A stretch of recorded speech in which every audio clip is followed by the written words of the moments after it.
TRS Bhavan లో మంత్రి జగదీష్ రెడ్డి మాట్లాడుతున్నారు. ఇప్పుడు లైవ్ చూద్దాం. రోజు రోజుకు కుంగిపోయి అప్రపాలై వ్యవసాయం చేయాలంటే విత్తనం తేవాలంటే ఒక ఎరువుల బస్తా తేవాలంటే అప్పు లేకుండా వ్యవసాయం చేయలేని పరిస్థితిలో ఉంటే రుణమాఫీ చేయడమే కాదు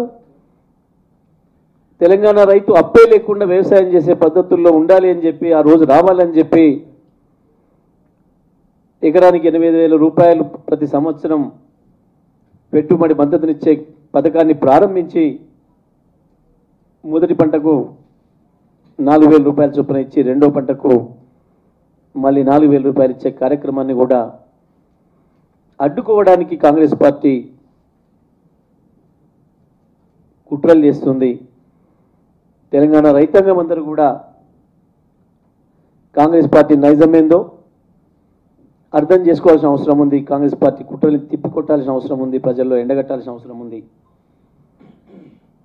తను చేయకపోగా చేస్తున్న వాళ్ళని అడ్డుకునే ప్రయత్నం ఇవాళ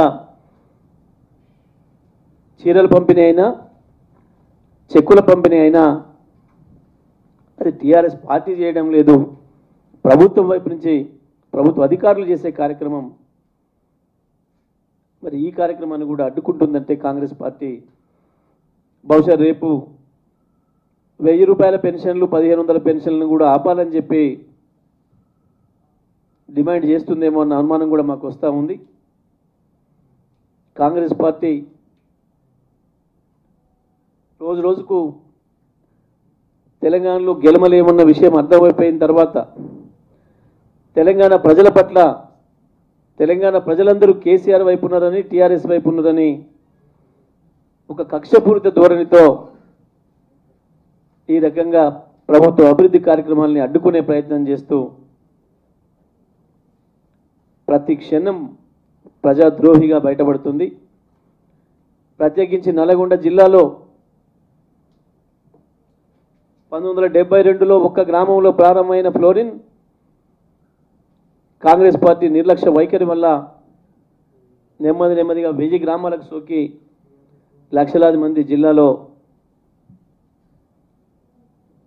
ఫ్లోరోసిస్ వ్యాధి బారిన పడి జీవితాలు కోల్పోయిన దానికి కారణమైంది.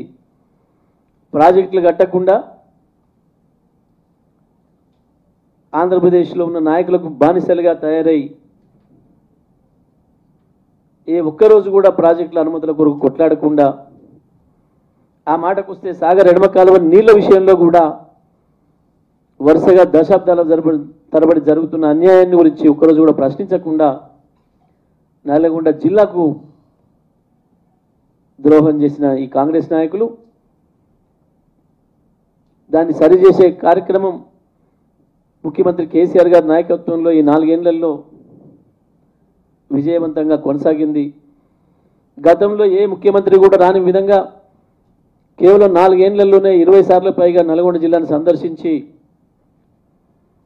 జిల్లాలో ప్రతి ఇంచు భూమిని కూడా కృష్ణా గోదావరి నది నీళ్లతో తడపడానికి అన్ని ప్రణాళికలను చేసి నిరుద్యోగ యువతకు ఉపాధి అవకాశాలు కల్పించే ప్రయత్నంలో భాగంగా తీసుకొచ్చిన దామర్చర్ల పవర్ ప్లాంట్ను మేము ఆపేస్తామని చెప్పి నిస్సిగ్గుగా నిర్లజ్జగా బహిరంగంగా ప్రకటించి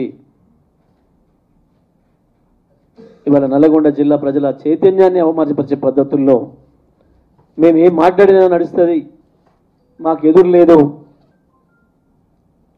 అనే పద్ధతుల్లో అహంకారంతో మాట్లాడుతున్న ఈ కాంగ్రెస్ నాయకుల మాటల్ని తప్పకుండా తిప్పికొట్టాల్సిన సందర్భం వచ్చిందని చెప్పి నేను జిల్లా ప్రజలందరూ కూడా విజ్ఞప్తి చేస్తున్నా.